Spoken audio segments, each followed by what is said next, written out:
Hey there.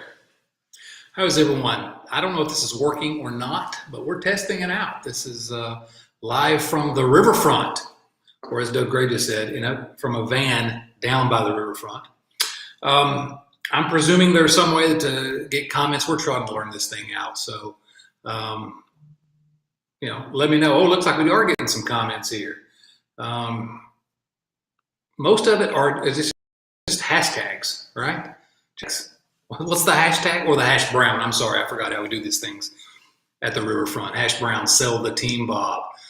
Oh my. So, welcome. Looks like a few of you are joining here. We might wait just a little bit to see if some others join. I think that some of our I've sent the link out to some of our regular friends at the Riverfront, and hopefully it will. They'll be able to show up, and Bill Lack's telling me now he did not get the link. What should I think about that? I'm going to send him back a shrugging emoji. I don't know. I don't know what to tell you, Bill. I sent it. Sometimes the email works.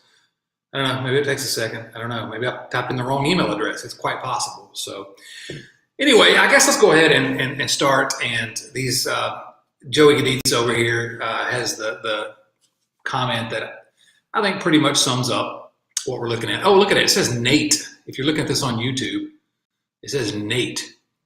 I'm going to have to change that. Looks like someone has joined as soon as I changed the name on here. Look at that. Typing in real time. You're watching that. It's scintillating. Joining us now is Bill Lack. How are you, Bill? Good day, huh? Whoa, an Oakland A's cap? Come on, what about a Mariners cap? Or how about this one? Don't put. No? No. Some things Bill, you're muted for some reason. We don't hear you, so. You can't hear me? Hang on a minute. I don't know why. So we're just going to look at Bill while I talk, I guess. I want my Jesse back. Yeah, really. So let's talk about, Eric, my friend. Good to see you, buddy. Let's talk a little bit about what's happened here today, and then maybe we'll take some questions. Not hearing you, Bill. You just keep talking, and then if Steve can hear Bill, why can't I hear Bill? Selective amnesia. Oh no, I knew something would go wrong. I thought this was working way too well. Really strange. We're trying out things here. We're trying to learn it as we go. Bill, can you hear me? Yeah, I can. I've been able to hear you all along. Everyone hears Bill except for me? Apparently. Reds minor leagues. Good grief, that's it. Bill, talk. All right, first of all, this is my first time doing this. Just let it be known. I'm a moron. Joe, you're wrong. It's way more ridiculous live. I'll be right back. Bill, talk while I'm gone. All right. Doug Gray figured it out for us. All right. Well, guys, to me, this is the saddest day in Reds history since Pete Rose was suspended for gambling. That's the only thing that I can come up with that's comparable to today. I have never been this disgusted with professional sports for anything in my life. Even Paul Doherty just late in the afternoon today, or just within the last hour or so, said that maybe Castellini should sell the team, and this is Doherty saying that, not exactly a man of the people. I don't know what to. I can hear you. I'm done. You can hear me now? Can you hear me now? I can hear you now. And it's not even a Verizon commercial. I don't know what it's an ad for. It's certainly not an ad for the Riverfront. RiverfrontCincy.com for all you Reds fans. All right, let's talk about these last couple of days because it's been, and we may have some more. Hopefully, Chris and Nate will be able to join us. I don't know. So yesterday, remember Sonny Gray? Yeah. Sonny Gray, of course, was traded to the Minnesota Twins for a quote-unquote pitching prospect named Chase Petty. Someone that sounds like a NASCAR driver's name, probably. Really does.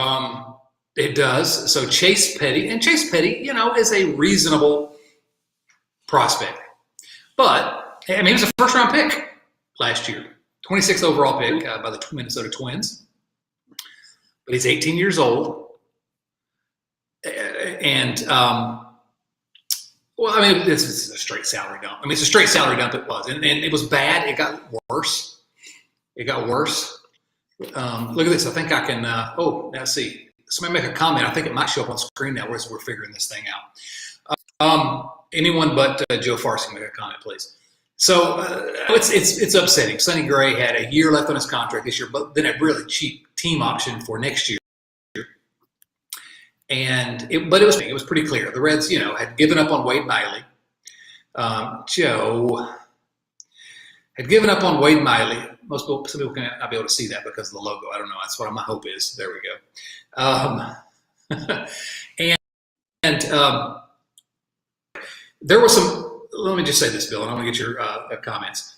There was some reasonable discussion after our last podcast, which I wasn't able to make it to. Neither of us were. It was Nate and Chris Garber, and about how it was a little bit kind of a downer.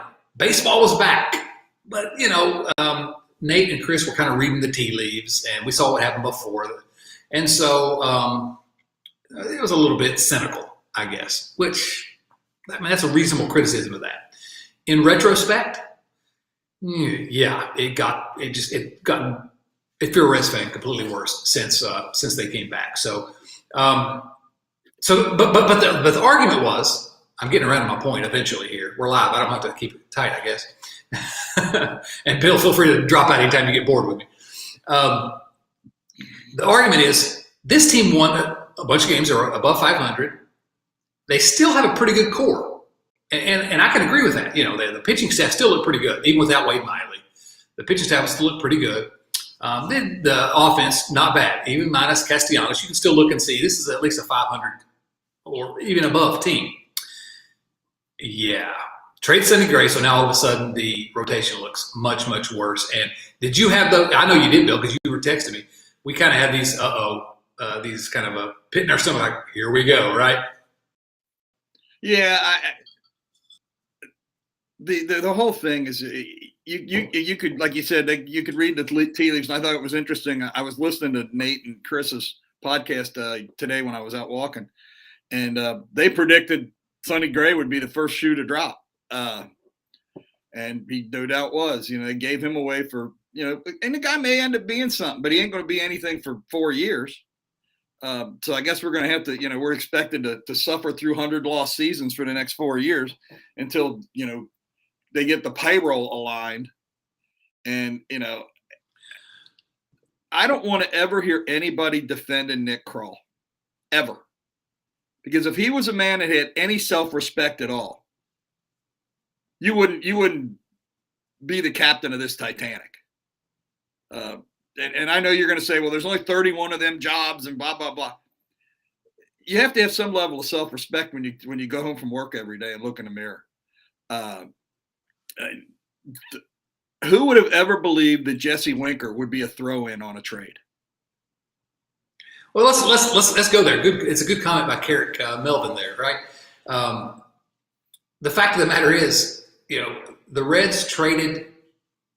They had to get rid of the second trade that came today. Let's just go ahead and discuss it. Is Jesse Winker and Eugenio Suarez traded to the Seattle Mariners for starting pitcher Justin Dunn, outfielder Jake Fraley, and a prospect starting pitcher Brandon Williamson. Also, Nick Krall told us he's really excited about the player to be named later, even though he doesn't know who it's going to be. There's a group of them, but he's really excited. It's a good player. So Suarez and Winker traded today, and essentially, yeah, there you go, free Joey Votto. We'll talk about that in a moment. Nick Krall says we did not want to do what we make a mistake we made in the past, which is trading away prospects so we can get rid of a contract buddy.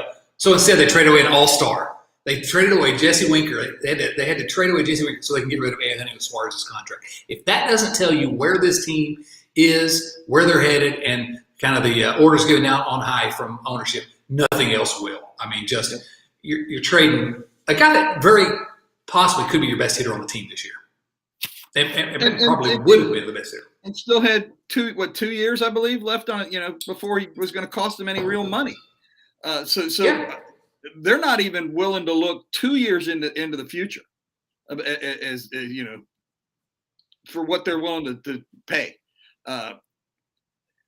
If there's a plan, they should be laying the plan out to try to sell this. I have a friend of mine that they've had partial season tickets for years, and they've already said the Reds have already got their money for this year, so there's nothing they can do. But they've already said they're done. And these are people that longtime Reds fans. They're my age. And as I said, when you were away from the computer there for a second, this is the worst day in Reds history, in my memory, since the day Pete Rose was suspended. Yeah, people that weren't around that time will not really understand. I mean, you may understand what Pete Rose was to the area at that time. Revelations since have tarnished that star, certainly, but it was a day where it was kind of like this, right, for the fan base. Can you imagine Twitter on that day, for example? It was a day when just what is the worst that could happen to the Cincinnati Reds? And that was probably it at that time. But I guess, Bill, what you're telling me, though, is what happened a year later after that? After the Rose suspension, they won a World Series. So that's what you're telling me? Next year? No. I don't see this team with the way they're doing now. Dealing with players, dealing with the fan base, dealing with the city. I'm looking at 100 lost seasons for at least 2 to 3 years, minimum. And by the time they have any kind of product that people are going to want to go see, they're going to be averaging about 8,000 people a game if they're lucky. They better hope Major League Baseball pays them a lot of money, because they aren't going to make anything at the gate. Well, isn't that sort of what this is telling us? That with the new deal, it doesn't matter what it's sort of what we've written about and talked about for years. They don't depend on game day revenue. Yeah, they don't depend on the game day revenue, and it's clear they can with the TV money, with the luxury tax money, they're fine without game day revenue. And it's a sad day for the Cincinnati Reds. And Nick Krall tried, and I do want to talk about Nick Krall, because you were first on the scene on Nick Krall a couple of years ago, I think. But he comes out and basically says, this is our plan, is that we are going to, he says, don't call it a rebuild, but they're tearing it down so that they can quote unquote invest in prospects and build through the system. And it's just a complete abdication, responsibility to me as a sort of public trust to put at least a team on the field that were capable of winning. But this is more irritating to me than ever in the past, because they had a team that with just a few moves the other way is a competitive team. Go all in. Try to sign some guys.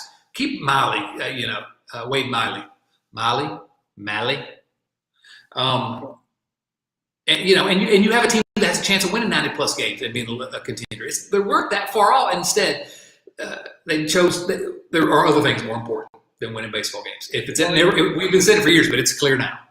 And we knew this last year in spring training, when they were during the off season last year, when they basically they took the front end out of the bullpen and did nothing to make it any better. In August and July, when they before the trade deadline, when they had a chance to improve the team, they did nothing. We'll get healthy and we'll see what we got from there. Well, we saw what we had. They tanked when they got to the easiest part of their schedule last year. They tanked, and for whatever reason, I'm not saying anybody wasn't trying or anything like that, but they collectively went into a tailspin and didn't make the playoffs. And the other thing I don't think we've touched on yet is the expansion of the playoffs gives the Reds another excuse for tearing down, because you don't have to play as good a baseball to make the postseason. And they're not going to be trying. They're never going to try to be the top record or one of those teams that gets a bye. They're going to be always going to be one of those teams that's happy to sneak in. Isn't the flip side to that argument, though, that if they just stood pat, not giving away Wade Miley, not giving away these players, basically, they have a better chance of making the playoffs. Even with a diluted, watered-down playoffs. We're getting several comments here that I think we should talk about here, which is we talk about us and how sad we are as fans, and it's true. And a lot of you, I saw someone there a moment ago, 35 years old. If you're 35 years old and a Reds fan, you've lived through some bad times. For this to be the worst day, it's bad. But to me, man, maybe the most disappointing thing about all this is this basically puts a cap on Joey Votto's career as a Red. He may stick it out until the bitter end. He may be a Red for his entire career, like we've all expected. But the chances of Joey Votto ever playing for a contender, a World Series team in a Reds uniform is done as of today. March 14th, it's the 14th, let's look here. March 14th, 2022, Joey Votto officially will never play in a World Series as a Cincinnati Red. And he'll never play in another playoff game. No. First of all, can I say something for those of you that are listening to the audio version of this or not watching on the YouTubes or wherever? I don't know if you can see these comments on Twitter, Facebook. This is our first time. I think we're going to have to ban Joe Farsi because he's using it as his stand-up comedy routine. But he's not that. A free Votto is still too expensive for Bob Castellini. But isn't it sad? I see Micah just announced that the Brewers about Votto just signed Andrew McCutchen. See, it's nice that somebody. How are the Brewers in a worse or in a better position than the Reds? There's only one reason. It's ownership. It's completely ownership. But back to Votto. How sad is it? Right, front office again. We're going to get back to Carl. I know you want me to give you your kudos, and you're going to get them. No. But I know. But how sad is it that we have the greatest player that most people watching right now will ever see in a Reds uniform, Joey Votto, and the Reds have completely just given up for the majority of his career and not even tried to take that generational talent. They did for a short period of time. And then they gave up. And they looked for a short period of time like they're going to do it again here in this late career surge. How sad is that, Bill? Joey Votto is one of the 5 best Reds players I've seen and I've been watching the Reds baseball since '69. I would put him in my top 5, no matter how you rank them, yearly or career or whatever. It's very sad, and there's no excuse for it. And as I've seen some, sorry, I'm playing with the features here. I was you got distracted. Sorry about that. I lost my whole train of thought now. But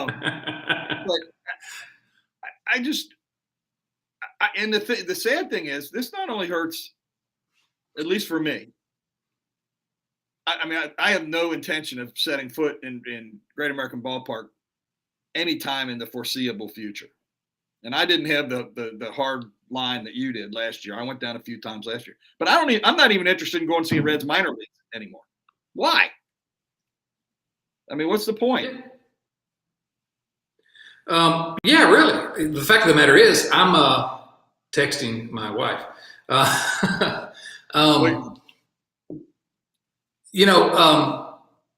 Obviously I've had my boycott. I announced it last year, and I said over and over, this is a boycott. I'm not really encouraging anyone to join me, but I couldn't in good conscience give the broadcast any of my money. He doesn't want to give his money, so I just couldn't do it. So, but I was like, if you want to go to the ball yard and have a beer and hang out, man, I can't blame you. Okay, I went to a bunch of games last year, none at Great American Ballpark, but there's very little as good as hanging out at the old ball yard and taking in a game. But not Bob Castellini. I'm going to get season tickets. Nate and I are going to get season tickets for a minor league team, a local minor league team, just because I love baseball. But, I'm just not doing it. I'm not doing it. And so now I'm encouraging everyone to join me with the boycott. Now, let's answer this question quickly because everyone keeps asking. How's the billboard coming? It's happening. It's happening. Okay. Here's what's going on right now. If you go to riverfrontcincy.com or go to their Twitter stream, we're selling a T-shirt now that says "Sell the Team Bob," and the proceeds from that. And Nate worked up what I thought was a pretty good logo. It's not really a logo, but a pretty good design for the "Sell the Team Bob" T-shirts. And we're going to take that and put it on a billboard if we come up with the money. Tomorrow we should have a quote. Our buddy Joe Farsing is working on it, as he says in the chat, for exactly how much it's going to cost us. I think we have a location maybe on 75, I believe, I-75. And we hope the first Joe reached out to one billboard company and they didn't want to make the Reds mad. We hope we've got one that will do business with us. And so I don't know if we're going to do a GoFundMe or what, but we're going, and plus the funds from this T-shirt sales. The plan is to get one done. Hopefully opening day. We'll see when we get it done. But that is happening. We are working on the billboard. And is it going to make any change? No. I mean, Bob Castellini is probably I'd say he's impervious to this, but he tried to get Hal McCoy fired, and he, was asking around about me. He cares about bad press, or he used to, and I wouldn't be surprised if Phil Castellini is thin skinned. But it'll get some coverage, and it at least will be a tangible showing that Reds fans are fed up. And I don't know that we've had the opportunity to make a statement like that in the past. And I don't know. We're doing it. We're absolutely doing it. Hank, that comment, I'm going to have to delete that because it makes me upset. It just makes me upset. Not funny. Not true, funny. But not funny. It's true, but not funny. Nick Kroll. Can we talk about Nick Kroll? First, go ahead. I want to address Doug Gray's comment that went by there. Sorry, Doug. Do I need to find it and put it back up there? I didn't see it. He just said he was hurt that I wasn't going to go to any Reds minor league games. Yeah, there you go. Reds minor leagues, Doug. I'm not gonna fall in love with a player that I know that as soon as he has any value, he's going to be gone. Yeah. So Nick Kroll again. I defended Nick Kroll for a long time after he became the GM, after Dick Williams left, and we all kind of knew why Dick Williams was leaving, and I kind of defended Kroll for a couple of reasons. Number one, and I still think these are legitimate reasons. Number one, Nick Kroll, I've talked to the guy. He's not an idiot. Now, you hear him talk, and he's not. They need to send somebody else to do the talking. What was the title of one of our episodes? Bad at talking, I think. He's really not dumb. Okay, and so I took the knowledge that he's really not dumb. That he'd been working with Dick Williams, that he had an owner that was some commands about what to do with the roster, and said, well, this is not all his fault. Okay, it's not his fault. Well, let me tell you this. I think after the last 2 days, there can be no doubt whatsoever. And I came to this conclusion a while back, but today certainly confirms it. And Bill Lack, you argued with me on the show about this. The trades these last 2 days show me a manager who, yes, is under the gun in terms of what his ownership is telling him to do, but DPROTS 88, we're going to have a GoFundMe or something. We're going to figure that out here soon. Nick Kroll has shown that he is incapable of taking solid assets. Let me say something. Jesse Winker and Sonny Gray were solid assets with 2 years of team control, at least for both of them, and get just about nothing for them. I hate to rail on the guy because he is under tough circumstances, but he's just not capable.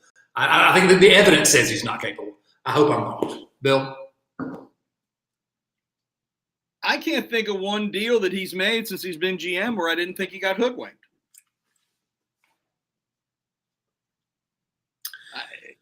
He's never impressed me from day one. I mean, he hasn't.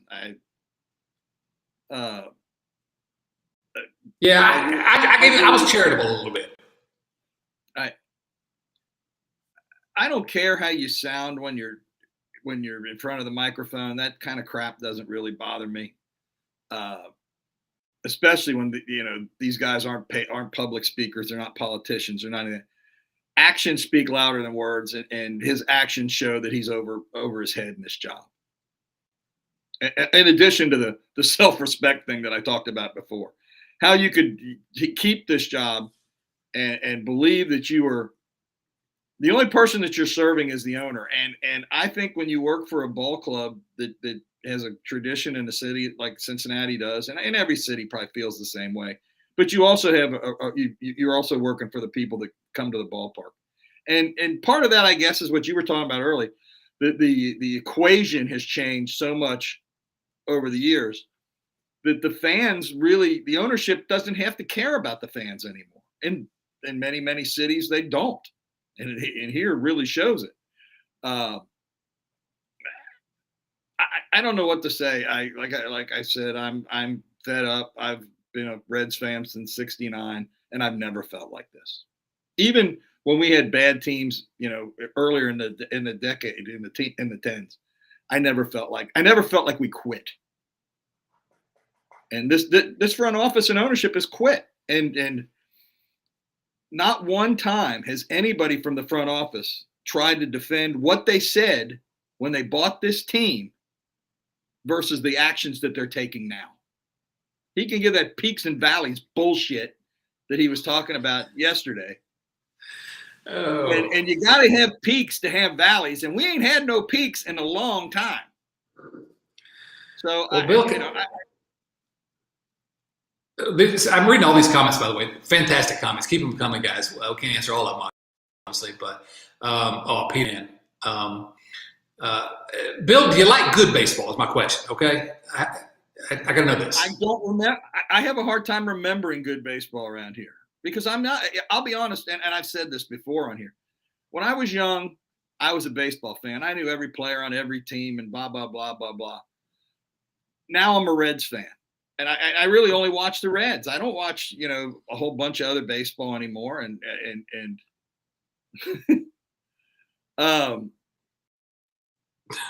no, Doug, I am what I am, and that's all what I am. Me and Popeye.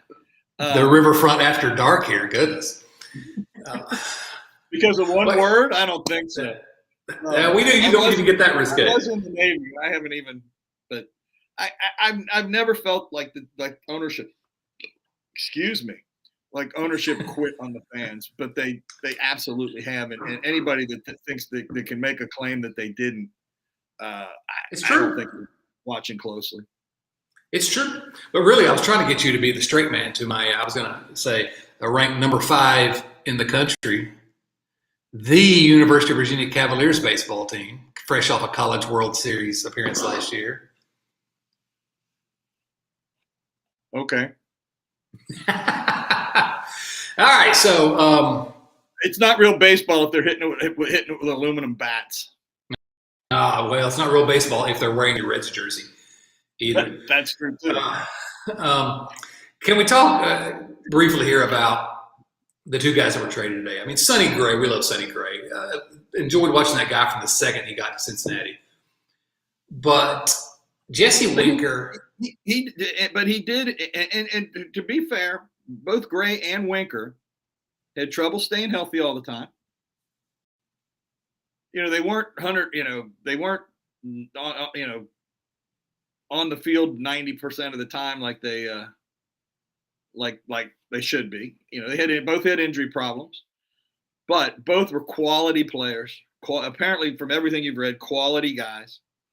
And like somebody said in the comment section, and the Reds got pennies on the dollar for both of them. And Winker ended up being they gave Winker away just to get somebody to take Suarez's contract. Whether they'll admit it or not, that's what happened. Winker and Suarez to me they're different than Gray in that we've kind of known about them from guys.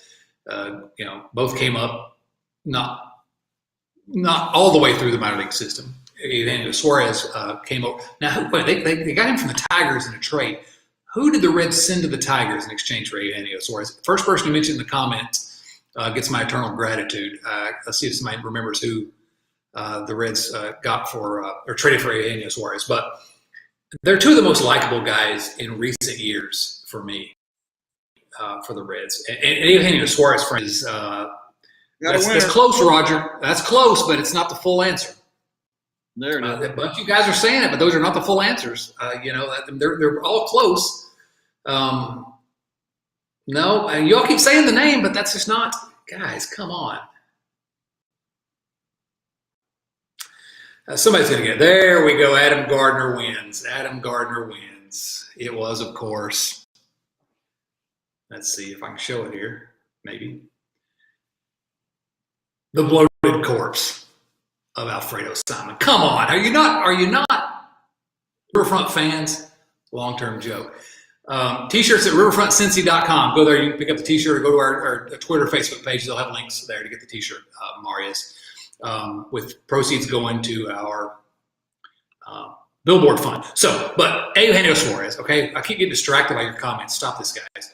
No, don't stop it. Eugenio Suarez may be the most likable guy in my lifetime as a Reds fan. Now, he struggled sometimes, and obviously we can talk about how good he was on the field off and on, but there was never a guy that I really felt like I rooted for more, just because he seemed like he was having fun and just a genuinely likable guy. Good vibes only. Bill, I'm sure you've got something bad to say about Eugenio Suarez, so I'll go ahead and let you do it. Nope. That's how you know. That's how you know he was likable. No, yeah. Yeah, because I could say something bad about anybody. No, one of my favorite players. Just a good guy. I mean, did you get aggravated when he struggled? Yeah, you did. But the off the field stuff, I mean, he was always a great interview, and he was always out there whether he played. He was always willing to be talked to whether he played well or played badly, which is the same thing they used to say about Dunn, that he was always in front of his locker, whether he hit a home run or struck out 4 times. And Dunn was never the upbeat, crazy, fun guy that Suarez was. Crazy maybe, but not the fun guy that Suarez was. Definitely. And if you haven't seen them yet, go and watch the interviews, the video that came out of the interviews with Jesse Winker and with Eugenio Suarez, because the emotion in both their voices about being traded, because it's been their home for so long, it's just it'll make you like the guys even more. They both mentioned how excited they were to be able to play for a ring, essentially, which tells you something about their thinking. But the best part was, man, if you've not seen Eugenio Suarez yet, I saw pictures, but seeing him on video, it just only seems right that the week after the new Batman movie premiered, that Eugenio Suarez is going for the two-face look. He's got white hair on one side, black on the other. It's just it's glorious. So go check that out if you haven't seen it yet. Gonna miss those guys, Gino and Winker. So yeah, and I saw a quote from Winker, and I can't remember exactly what he said, but he said, but something along the lines of they're trying to win. That was the exact. I was trying to remember. That was the exact quote. They're trying to win, and it was telling, wasn't it? Yeah, it really, there's a contrast, an unspoken contrast there. And Roger, I think Chad is starting left field on opening day. My guess is that the new guy, Jake Fraley, probably your left fielder. That's where he's played the most, and he's played all 3 outfield positions. But I guess from the Mariners, I'm guessing that's probably your left fielder. I mean, if I had to predict today, I'm glad we kept around Moustakas and got rid of Suarez. Well, even Jesse Winker wouldn't have been enough probably for somebody to take on Moustakas, because at least there's a chance that Suarez is going to come back. And the next question is, do you think this is over? Because I don't. I would not be surprised to see Miley go in the next couple days. Molly go in the next couple days. And that'll be a damn shame. He's even more affordable. Yeah, I think that what we're going to see is the Reds having to no, Roger, that's not true. we're going to see the Reds probably have to package Castillo and or Tyler Mahle to get rid of Moustakas. Or how about this? I started to make a simple tweet earlier, and I decided against it. But Castillo and Mahle, so they can get rid of Votto's contract, which is the largest contract on the team. What if Votto goes? I mean, I'll cheer for whatever team Votto's on. I hope it's a team that makes the World Series. I'll cheer for that, whoever that team is. But how about this? Castillo, Mahle, Votto, how many of those will for two double-A players and a first-round draft pick in rookie ball? How many of those three are Reds on opening day? Castillo, Mahle, Votto. I think Votto's a Red forever. I don't think they can get anybody to take his contract, and I don't know how much is left on it. There's 5 years left on it, 3 years left on it. Joe, don't look at my background. No, I think no, 3 years. But it's continuing to escalate. Mm-hmm. I think he may have already escalated this out. I think the last 2 years it's $25 million. Yes. Opening day, I would not be at all surprised if Joey was the only one of those three still here. 2 years, $59 million. Thank you, Carrick. Yeah, no more than two of those guys, is my opinion. Either Castillo or Mahle.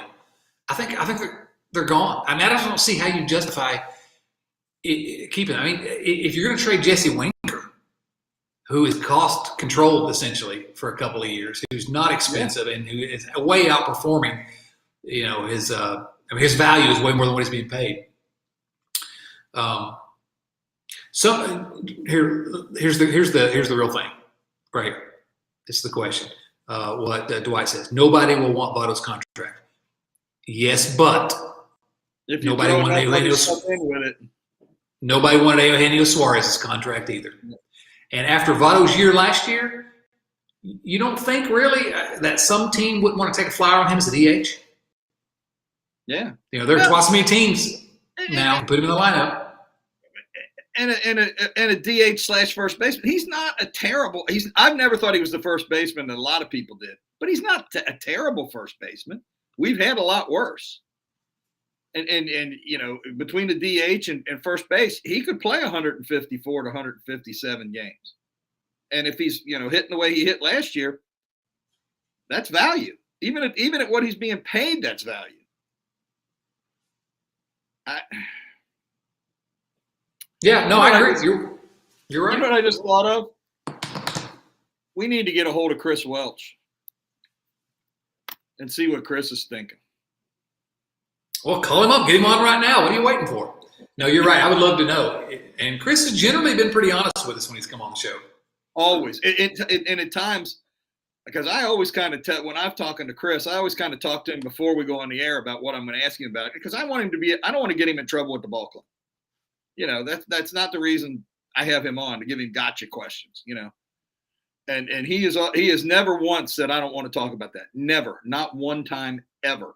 And I don't think I don't think everything I throw him is a softball. And sometimes he just goes in ways that I don't expect him to go and says things that I don't expect him to say. So. No, he's good. So somebody got over Chris. Roger said Chris is on Late Night Reds Talk. Oh, good. I look forward to watching that. If y'all haven't watched Late Night Reds Talk on YouTube, fun guys.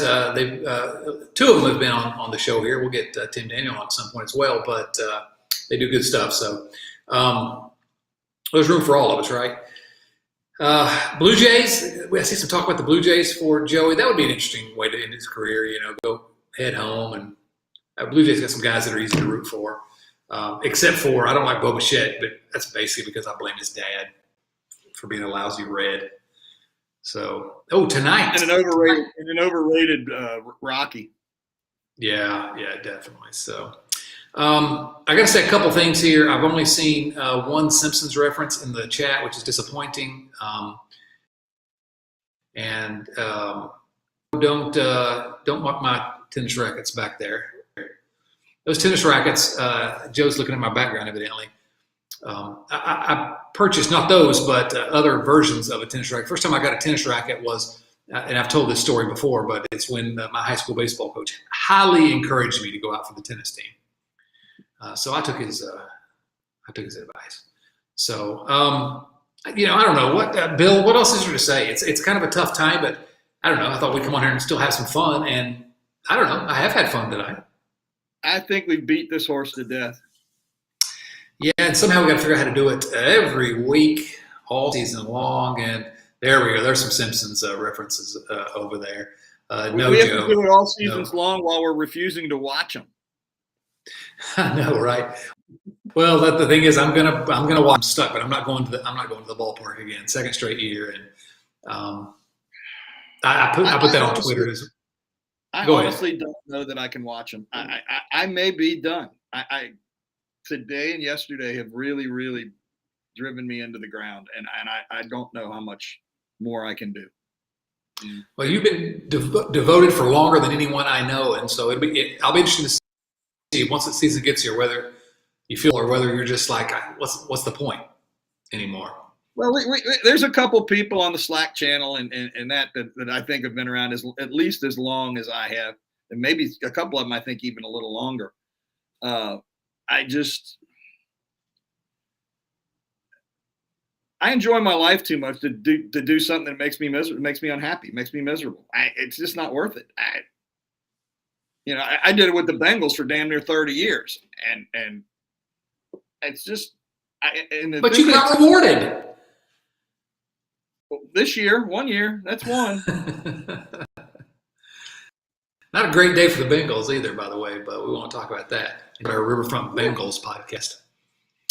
Actually, it's been a real good day for the Bengals. They signed 2 guys that are going to start on the offensive line next year. Well, but they lost the tight end as well. That's what I was talking about. He's pretty good. He's okay. He wasn't an All-Pro or anything close to an All-Pro. He's okay. I like him, good guy, and he's apparently very popular with the team and all that. But he's easily replaceable. I'll take your word for it. I'm a bandwagon Bengals. They addressed their needs today. Got to protect Joey B. Yep. The Reds aren't protecting Joey B, but I don't want another Greg Cook. Yeah, we've talked about that, I think, on the show, actually. On Twitter, I put this earlier. This is true. I texted our family group chat about Suarez and Winker getting traded. And Eugenio Suarez is my son's favorite player. Just, he's the only one of the few things that kind of keeps him, because he's not a baseball. He loves playing baseball, but he doesn't want to watch it. He'll watch highlights, but he really likes Gino and always has. And my wife's kind of giving me a hard time about the boycott because she likes going to the ballpark. But her text back to my text about the Reds trading Winker and Suarez was we're never going back to see the Reds again, are we? Something like that. I hope that's not true. Chris last week said that his son is the same as your son. He can't get his kids to watch a baseball game. He said that on the podcast last week. And the other thing is, tell your lovely bride that my friend that has season tickets said today on Facebook that he's going to be giving away a lot of tickets this summer. So if she wants to go, I know where she'll be able to get some tickets cheap, if not free. All right. Well, maybe she and your wife will go together because I'm sure not going. So. And you and I can go to the saloon down the street. There you go. And as Joe says, to alcohol, the cause of and solution to being a Reds fan. I agree with Joe on that one. All right, guys, this has been fun. This was a kind of a test run for us to see about doing this later on in the year. And I'm coughing. I'm getting a little verklempt. Getting choked up here. It's choked up. Thank you. Thanks to everyone who joined us live. The comments were fantastic. We'll do this again, hopefully a lot during the season. Maybe during some games occasionally. We'll play around with this and see what we can do. But this was a lot of fun. Bill, glad you could jump on at late notice. Be available at late notice again sometime soon. We'll do it. It's not my bedtime yet. It's getting close though. All right. This should be available, obviously, on YouTube, on our YouTube channel. I'm going to put it on our audio stream as well, so somebody will hear it there. It'll still be on Twitter, I guess, and Facebook. So you can see it there, but make sure you subscribe. All those Riverfront Cincy. Go get that T-shirt if you want at riverfrontcincy.com. And again, the proceeds are going to go towards the billboard. Okay, we're not trying to make a ton of money on that, but we are going to try to get this billboard done. You can support the podcast if you like at patreon.com/riverfrontcincy. Boy, I tell you what, it's too early in the week to be doing one of these. Too much going on. I can't figure this out. All right. Hey, thanks to everyone. This has been great. We'll talk to you again, hopefully real soon. So long, everyone.